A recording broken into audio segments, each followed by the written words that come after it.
Assalamualaikum warahmatullahi wabarakatuh. मैं Mohammad Ghiasuddin Izhar, BRS leader, Telangana state education member and state president for TMVS. खरीदने जाओ मजार तो महंगी लगती है, तोड़ने जाओ तो सस्ती। मैंने पहले ही कहा था 2023 के इलेक्शंस में कि ये कैसा हिंदुस्तान बीजेपी और कांग्रेस ने कर दिया, ये कैसा हिंदुस्तान बीजेपी और कांग्रेस ने कर दिया। हर बेजान इमारत को हिंदू मुसलमान कर दिया। बेजान इमारत से मुराद जो खबर होती है, बहुत ही अफसोसनाक वाकया कोडेगल में पेश आया, जहां पर हमारे सीएम रेवंत रेड्डी की कॉन्स्टिट्यूंसी है। हम पहले से कहते आए हैं कि कांग्रेस पे भरोसा नहीं करना, कांग्रेस मुसलमानों की दुश्मन है, लेकिन कोई ये बात को माने नहीं और कांग्रेस को इस टाइम इख्तिदार में लाने का फैसला करे। अब आप देखते जाइए, 3 साल और बाकी है कांग्रेस के लिए। 3 साल में और कितने तमाशे कांग्रेस करेगी, ये आप खुद देखते रहना। मैं ये कहना चाहता हूं कि आज हमारे बीआरएस के जितने भी कायदीन वहां जाकर एहतजाज कर रहे थे, उन सबको अरेस्ट किया गया और उनको पुलिस स्टेशन में मुंतकिल किया गया।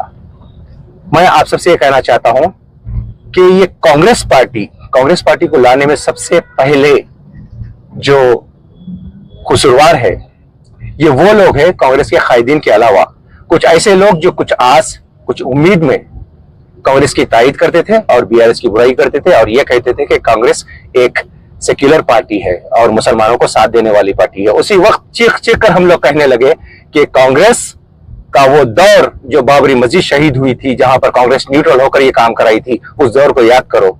हम ये भी मिसाल दिए थे कि शमशाबाद एयरपोर्ट जब बन रहा था, वहां पर 112 एकड़ लैंड जो वक्फ बोर्ड की थी, उसको गबन करके वहां के कब्रिस्तान, शमशान घाट और कई ऐसे दरगाहें और मसाजिद को शहीद करके यहाँ पर एक राजीव गांधी इंटरनेशनल एयरपोर्ट बनाया गया।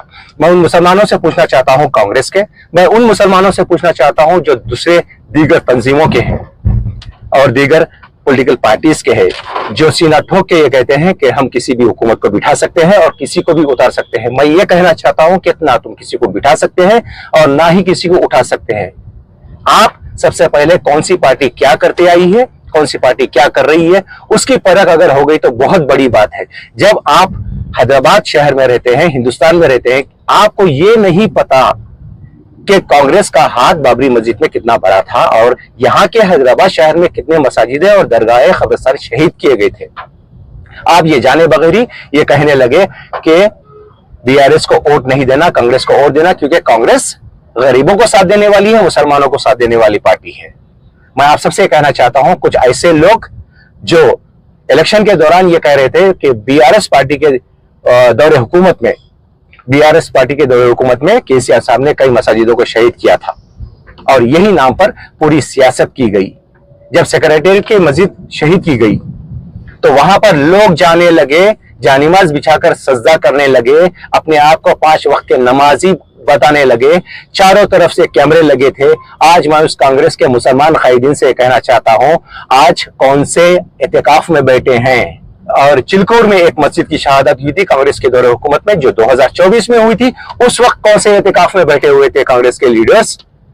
आज कहां पर है, जब एक कब्रिस्तान, 2-3 कब्रिस्तानों की दीवारें और मज़ारें तोड़ी गई और वहां आशुरखाना तोड़ा गया और यहां तक के वहां पर एक चिल्ला गौसे पाक का था, उसको भी तोड़ा गया। क्या यह मुसलमानों पे ठेस पहुंचाने का काम नहीं है? कांग्रेस से मैं कहना चाहता हूं, कांग्रेस के मुसलमान कायदीन से मैं कहना चाहता हूं, मैं नाम लेकर ये कहना चाहता हूं, मिस्टर फेरोज बाबा, नामपल्ली की धड़कन बोलने वाले, जब कैमरे लेकर आपकी पूरी टीम सेक्रेटेरिएट की मस्जिद के पास, सेक्रेटेरिएट के पास जानिमाजें बिछाकर दिखावे की नमाज पढ़े थे, जब कर जिंदगी में कभी जाकर वहां पर सेक्रेटेरिएट की मस्जिद में आप नमाज नहीं पढ़े।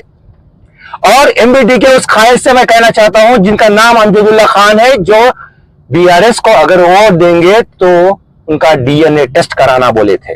आज मैं उनसे कहना चाहता हूं, आपके बातों में आकर कई मुसलमान भटक कर कांग्रेस को वोट दिए।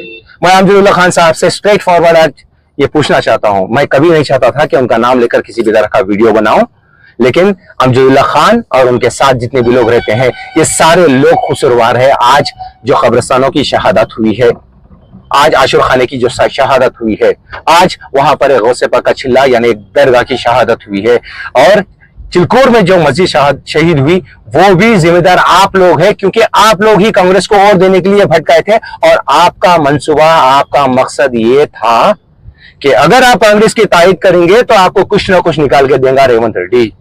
यही नहीं बल्कि एक और गुंडू जो टकला है, टांग पे टांग रख के 2 फुट का है, उन ये बोलता था कि केसीआर को पहचानो। क्या है? मुसलमानों केसीआर को पहचानो।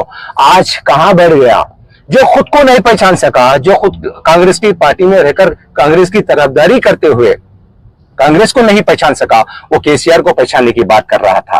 और अमजदुल्ला खान साहब से मैं ये कहना चाहता हूं, अमजदुल्ला खान साहब, आप आज वहां पर गए जहां पर ये शहादत हुई, आप कोडंगल गए और आप ये बोल रहे थे कि अब रेवंत रेड्डी की जमानत जब्त होगी। 2023 में ये अल्फाज नहीं थे। अगर आप ये कहेंगे कि बीआरएस के दौरे हुकूमत में मसाजिदों की शहादत हुई थी, उसका कुछ रीजन था, मैं मानता हूं कि वो गलती थी। मैं नहीं मानता कि मैं ये नहीं कह रहा हूं कि गलती नहीं है, वो गलती थी बिल्कुल।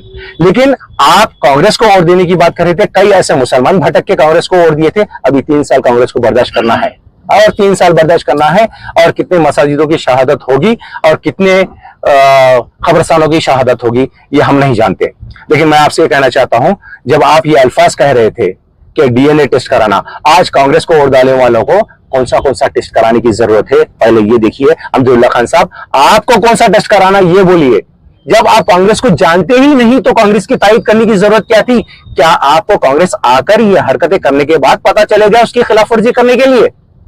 आज आप रेवंत रेड्डी की खिलाफ वर्जी कर रहे हैं, आप ये कह रहे हैं कि उसकी जमानत जब्त होती, ये आज आपको पता चल रहा। हम तो उसी वक्त बोल दिए थे। बाबरी मस्जिद की शहादत से लेकर आज तक हिंदुस्तान में मसाजिदों को शहीद करने का एक रिवाज शुरू हुआ है, जिसके नतीजे में बीजेपी आगे बढ़ बढ़कर, जिसके 2 एमपी हुआ करते थे, पूरे देश पे हावी हो गए।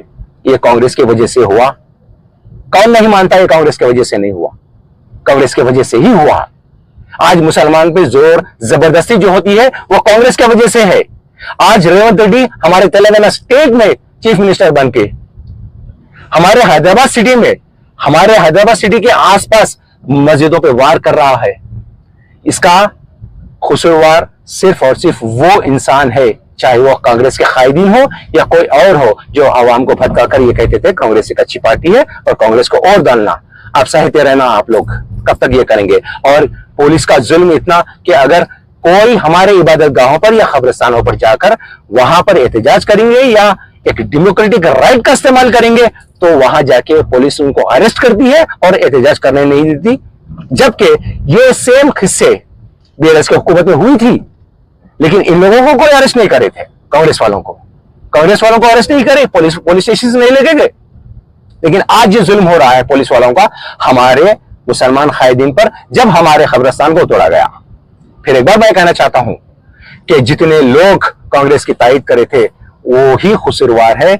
आज या आज के बाद जो कुछ भी हमारे शहर हैदराबाद में या तेलंगाना रियासत में होगा तो जिम्मेदार आप है। और मैं ये भी कहना चाहता हूं, कांग्रेस की चापलूसी इतनी थी, यहां तक कि प्रजा पालना जब चल रहा था और लोग खवातीन, हमारे बुरखापोश खवातीन पसीने में लुत्फ हो रहे थे, हुकूमत की जानिब से एक गाइडलाइन थी वहां पर कुर्सी और पानी का इंतजाम करना। जब यही अमजदुल्ला खान साहब वहां जाकर गुलपोशी करे और ये बोले कि रेवंत रेड्डी साहब बहुत अच्छे हैं, रेवंत रेड्डी साहब स्कीमात दे रहे हैं, अगर नहीं देंगे तो हम लोग मुतालबा करेंगे। 2 साल हो गए आज तक एक स्कीम नहीं मिली, क्या करें उनके लिए आप?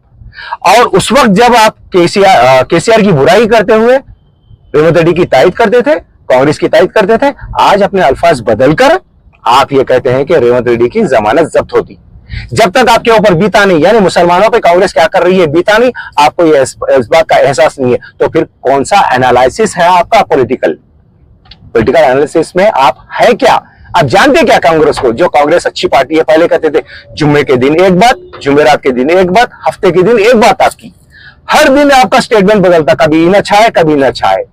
मैं फिर ये कह रहा हूं, बार बार इनको तनखीद करके ये बोल रहा हूं, मैं इन्हीं की वजह से और इनके जैसे जितने भी लोग हैदराबाद शहर में है और तेलंगाना स्टेट में है, ये लोग की वजह से आज ये सब चीजें हमको भुगतना पड़ रहा है। और मैं ये कहना चाहता हूं, चाहे लैंड कौन सी भी हो, गवर्नमेंट लैंड हो, एंडोनमेंट लैंड हो या कोई भी लैंड हो, जहां पर खबरस्तान है खबरस्तान रहना, जहां पर मसाजिद है वहां मसाजिद रहना, जहां दरगाहें और आशिर खाने हैं वहां पर वो सब मुकम्मल तौर पर तामीर उसकी होना, वरना एक और ऐसा एहतजाज होगा जो कि ऐतिहासिक एहतजाज होगा। मैं ये कहना चाहता हूं कि सिर्फ मुसलमान हम लोगों को नहीं, आयशुल खाना तोड़कर उन शिया मेरे भाइयों को भी आप लोग तकलीफ दिए हैं, उनके दिल पर भी बहुत तकलीफ गुजर रही है। मैं फिर एक बार कहना चाहता हूं कि आगे 3 साल तक और हमको सहना है इस हुकूमत को। लेकिन एक और बात मैं कहूंगा, 3 साल तो बहुत दूर हो गए जब तक बर्दाश्त नहीं कर सकते कोई भी मज़ाहिब के लोग। मैं ये कहना चाहता हूं कि आगे आने वाले 6 या 7 महीने में इस कांग्रेस की हुकूमत की पीछे लात मारकर हम तेलंगाना से डेफिनेटली भगाएंगे। और इसके लिए हम एक ऐसी मुहिम चलाएंगे जहां पे कांग्रेस या कांग्रेस की तरफदारी करने वाले कोई इस शहर में सूरत दिखाने के लायक नहीं होना। बहुत बहुत शुक्रिया। Thank you so much. जय हिंद, जय तेलंगाना, खुदा हाफिज, अस्सलाम वालेकुम व रहमतुल्लाहि व बरकातुहू।